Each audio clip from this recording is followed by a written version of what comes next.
السلام علیکم ورحمۃ اللہ وبرکاتہ۔ الحمد للہ رب العالمین والصلاة والسلام علی سید المرسلین سید الاولین والآخرین سیدنا ونبینا وامامنا وقدوتنا واسوتنا محمد وعلی آلہ واصحابہ وازواجہ وذریاتہ وبارک وسلم تسلیما کثیرا کثیرا، اما بعد۔ آج آپ حضرات کی خدمت میں 14ویں پارے کی تفسیر مختصراً عرض ہے۔ سب سے پہلے بات جو آپ حضرات کی خدمت میں عرض کرنی ہے وہ قرآن سے متعلق کہ قرآن رہتی دنیا تک رہے گا اور قیامت تک اللہ رب العالمین نے اس کی ذمہ داری خود لی ہے۔ اعوذ باللہ من الشیطان الرجیم، بسم اللہ الرحمن الرحیم۔ انا نحن نزلنا الذکر وانا له لحافظون۔ اس کا ترجمہ یہ ہے، ہم ہی نے اس نصیحت کو اتارا ہے اور یقیناً ہم ہی اس کی حفاظت کرنے والے ہیں۔ اس آیت میں الذکر سے مراد قرآن پاک ہے۔ تمام مفسرین کا اس بات پر اتفاق ہے کہ الذکر سے مراد اس جگہ پر قرآن مجید ہے۔ یہ قرآن پاک کی ایک مختصر سی آیت ہے، لیکن اپنے اندر بڑی بشارت رکھتی ہے۔ اس کے اندر بہت بڑی ضمانت ہے، ایک عظیم الشان اعلان ہے جس پر ساری دنیا کے کان کھل جانے چاہیے اور سب کو اس بات کی طرف متوجہ ہو جانا چاہیے۔ اس اعلان میں ایک عمومیت ہے، ایک زور ہے، ایک تاکید ہے اور ایک یقینی بات ہے۔ خاص کر مسلمانوں کے لیے یہ آیت توجہ طلب ہے۔ آسمانی کتابوں میں قرآن مجید ہی کی خصوصیت ہے کہ اس کی ذمہ داری اللہ رب العالمین نے خود لی ہے۔ اس کی حفاظت کی ذمہ داری خود اللہ رب العالمین نے لی ہے، ورنہ توریت اور انجیل کے متعلق فرمایا گیا، جیسے کہ آپ حضرات جانتے ہیں، بِمَا اسْتُحْفِظُوا مِن کِتَابِ اللَّهِ وَكَانُوا عَلَيْهِ شُهَدَاءَ کے جیسے الفاظ آئے ہیں۔ یعنی توریت اور انجیل اس کی ذمہ داری اور اس کی حفاظت کی ذمہ داری انہی لوگوں کی سپرد کی گئی جن کے لیے کتابیں نازل کی گئی تھی۔ لیکن یہاں پر مخالف اس کے برخلاف بات کہی جا رہی ہے، انا نحن نزلنا الذکر وانا له لحافظون، کہ قرآن مجید کو ہم ہی نے نازل کیا اور ہم ہی اس کی حفاظت کریں گے۔ تو یہ بڑی خصوصیت ہے قرآن مجید کی ہے کہ اس کی ذمہ داری خود اللہ رب العالمین نے لی۔ اس آیت کریمہ میں دسیوں اعلانات، بہت سارے اعلانات اس کے اندر ہیں۔ اس کے اندر اعلان ہے کہ ہم اس کتاب کو، اس کتاب کے اندر موجود مطالب کو، اس کے الفاظ کو، اس کے معانی کو، اس پر عمل کرنے والوں کو سب کی ہم حفاظت کریں گے۔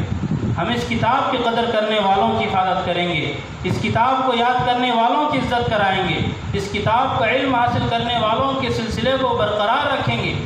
ہم اس زبان کو بھی محفوظ رکھیں گے جس زبان میں یہ قرآن نازل ہوا۔ بہت سی بشارتیں، بہت سے اعلانات، بہت سی ضمانتیں اس آیت کے اندر ہیں۔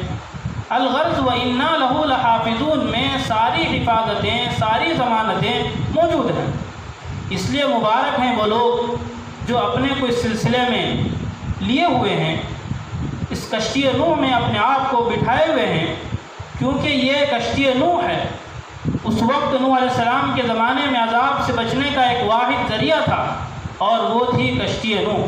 وہی ایک جگہ تھی بچنے کے عذاب سے، اور آج بھی اس دنیا کے اندر اس وقت بھی اگر کوئی کشتی نوح ہے تو وہ قرآن مجید ہے۔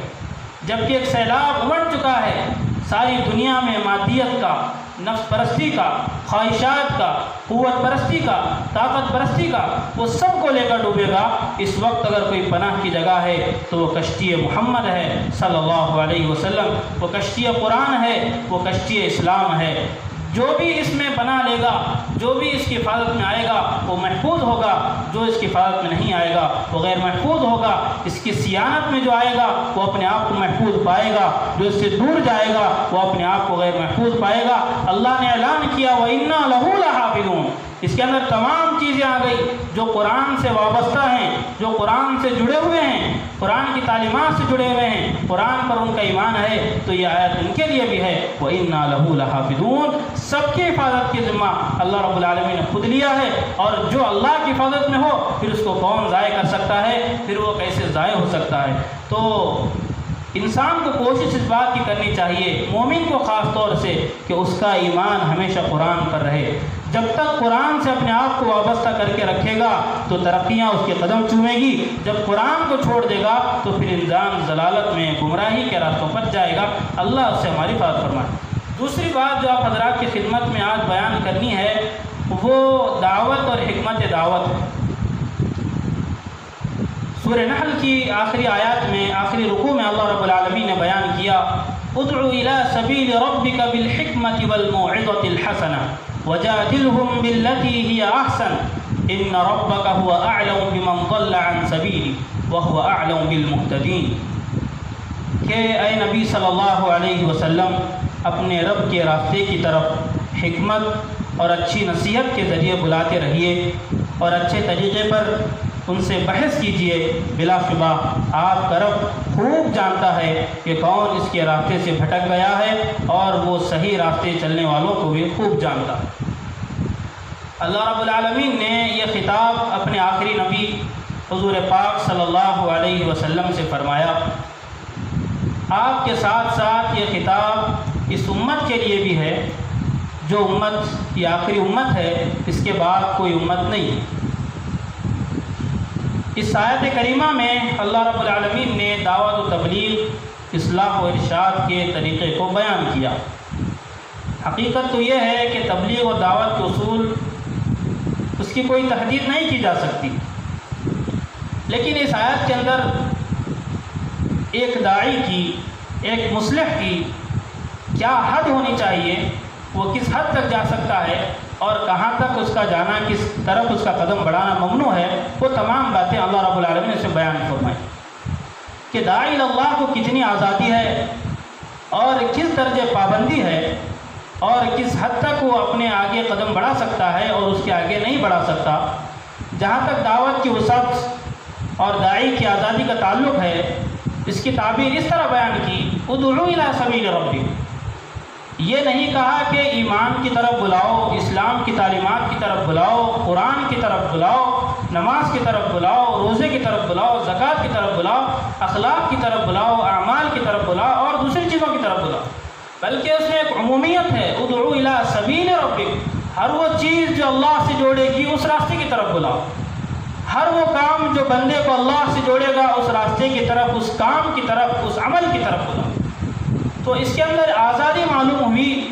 دوسری بات یہ نہیں کہی گئی کہ قلم کے ذریعے بات پہنچاؤ یا اللہ کی طرف بلاؤ یا کیسے بلاؤ، بلکہ یہ کہا گیا ادعو الی سبیل ربک۔ جہاں قلم کی ضرورت ہوگی قلم کے ذریعے ادعو الی سبیل ربک ہوگا، جہاں تحریر کی ضرورت ہوگی وہاں تحریر کے ذریعے دعوت الی اللہ ہوگی، جہاں تقریر مقصود ہوگی وہاں تقریر کے ذریعے دعوت دینا ہوگا، اور جہاں بیان کرنا ہوگا بیان کے ذریعے دعوت کا کام کرنا ہوگا۔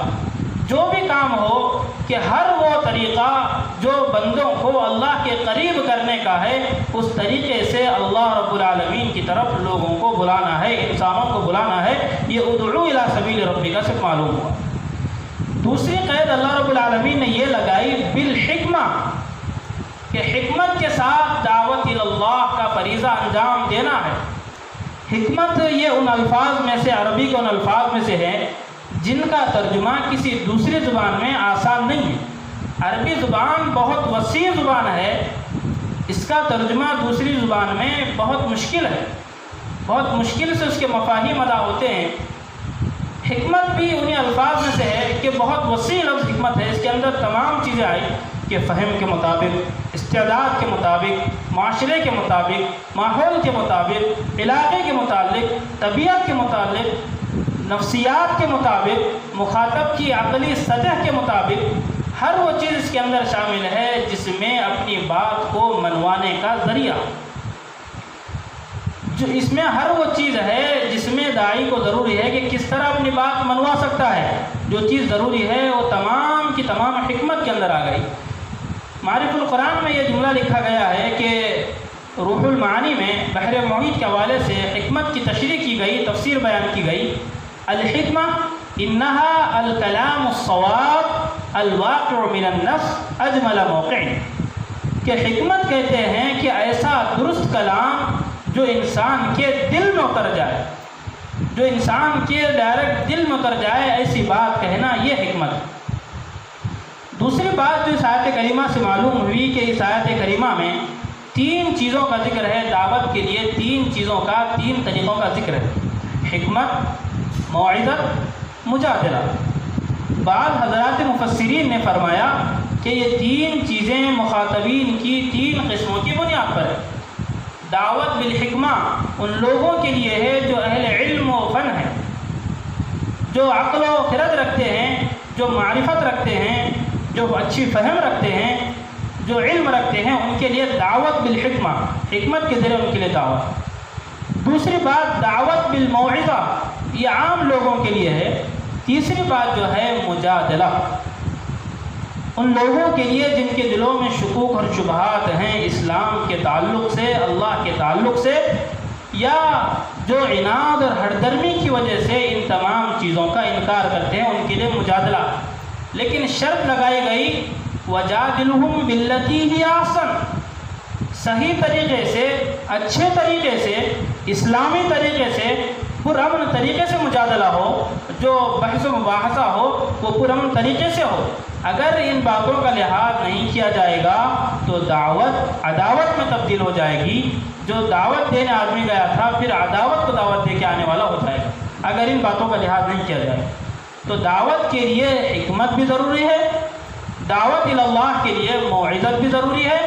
اگر ضرورت پڑی مجادلہ کی وَجَادِلْهُمْ بِالَّتِي هِيَ أَحْسَنُ، اس چیز کو مد نظر رکھنا ہے کہ جب تک مجادلہ احسن طریقے سے نہیں ہوگا، بہتر طریقے سے نہیں ہوگا، تو پھر سامنے والے کے دل میں، مخاطب کے دل میں ہماری بات صحیح طور پر سرایت نہیں کرے گی۔ تیسری بات اس آیت کریمہ سے یہ معلوم ہوئی کہ دعوت اللہ یہ انبیاء کا منصب ہے، انبیاء علیہ السلام کا منصب ہے۔ ظاہر بات ہے جن حضرات کا منصب ہے اس کا طریقہ بھی ان حضرات سے سیکھنا ہے کہ ہم آج دنیا کے اندر کوئی کام کرتے ہیں، مثال کے طور پر موبائل پر اگر کوئی کام کرنا چاہ رہے ہیں تو موبائل کے ماہر سے ہم سیکھنا چاہتے ہیں کہ کس طرح موبائل کو آپریٹ کیا جائے، کس طرح موبائل کو چلایا جائے۔ تو اسی طرح بہت سی مثالیں اور ہو سکتی ہیں۔ الغرض دعوت کا طریقہ یہ انبیاء دعوت، یہ انبیاء علیہ السلام کا منصب ہے۔ اس منصب کے طریقے کو سیکھنا ہے تو انبیاء سے سیکھنا ہوگا، کہ قرآن کریم میں جا بجا انبیاء کرام کے دعوت اللہ کے قصے ہیں، واقعات ہیں، بہت سے ایسے مواقع بیان کیے گئے ہیں جس کے اندر ہم دیکھیں تو سب سے پہلی بات ہم کو وہ نظر آئے گی جو اللہ رب العالمین نے حضرت موسیٰ اور حضرت ہارون علیہ السلام سے فرمائی، فَقُولَا لَهُ قَوْلًا لَيِّنًا لَعَلَّهُ يَتَذَكَّرُ وَيَخْشَىٰ، کہ فرعون کے پاس اپنے انبیاء کو اللہ رب العالمین بھیج رہے ہیں تو تاکید کیا فرمائے، فَقُولَا لَهُ قَوْلًا لَيِّنًا، جس فرعون کے متعلق اللہ کے علم میں تھا کہ اس کی موت کفر پر ہوگی، اور جس نے اپنی عبدیت کے تمام حدود کو پار کر دیے تھے، انا ربکم الاعلیٰ کہہ کر نعوذ باللہ، اس کے باوجود جب اس کے پاس دعوت کے لیے بھیجا جا رہا ہے تو تلقین اور تاکید اس بات کی جا رہی ہے، فَقُولَا لَهُ قَوْلًا لَيِّنًا، نرم گفتاری کے ساتھ بات کیجیے گا، نرمی کے ساتھ بات کیجیے، مصلحت کے ساتھ، حکمت کے ساتھ۔ اس کے اندر حکمت ہے، جب آدمی نرمی کے ساتھ بات کرے گا تو پھر آدمی کی بات میں اثر پیدا ہوگا، آدمی کی بات کے اندر تاثیر پیدا ہوگی۔ تو انبیاء علیہ السلام جو اتنے برگزیدہ اور اتنے بڑے ہادی اور داعی ہیں، ان سے اللہ کہہ رہا ہے کہ آپ حکمت کے ساتھ، نرمی کے ساتھ، موعظت کے ساتھ لوگوں کے ساتھ پیش آئیے، لوگوں کو دین کی دعوت دیجیے۔ تو آج نہ فرعون سے بڑا کوئی ظالم ہے، اور نہ ہم حضرت موسیٰ اور حضرت ہارون علیہ السلام کی جیسے بڑے داعی اور ہادی ہیں، نہ فرعون کی جیسا گمراہ ہے، نہ حضرت موسیٰ اور ہارون جیسا کوئی داعی ہے۔ تو جب انبیاء کو یہ دعوت، جب یہ اس بات کی اجازت نہیں دی گئی کہ وہ ترش روئی کے ساتھ، سختی کے ساتھ معاملہ کرے، تو پھر ہمارے لیے اجازت کیسے ہو سکتی ہے کہ ہم دوسروں پر فکرے کسیں، ذلیل کریں، ان کی تحقیر کریں اور ایسی باتیں کریں جس کی وجہ سے ان کے دل میں دکھ پیدا ہو؟ تو یہ کیسے گنجائش ہو سکتی ہے؟ تو تو جب تک دعوت اللہ بالحکمہ والموعظہ اور مجادلہ بالاحسن اس پر نہیں ہوگا تب تک دعوت کا کام صحیح طور پر ادا نہیں ہوگا۔ تینوں چیزوں کا لحاظ رکھنا ضروری ہے۔ آدمی حکمت کو بھی نظر انداز نہ کرے، موعظت کو بھی نظر انداز نہ کریں، اگر ضرورت پڑی تو جو شکوک اور شبہات ہیں اس کا ادارہ بھی کریں۔ وجادلہم باللتی احسن، اس بات کو استعداد رکھیں کہ جو بھی دفاع کیا جائے گا اچھے طریقے سے، پرامن طریقے سے، اسلام کی روشنی میں، شریعت کے دائرے میں رہتے ہوئے جو حدود مقرر کیے ہیں ان حدود کے اندر رہتے ہوئے اس کا ہم دفاع کریں، اس کا ہم مقابلہ کریں۔ اللہ رب العالمین سے دعا ہے اللہ تعالی ہم تمام کو اس مقدس فریضے کو، دعوت اللہ کو دنیا کے کونے کونے میں پہنچانے کی توفیق عطا فرمائیں۔ وآخر دعوانا ان الحمد للہ رب العالمین۔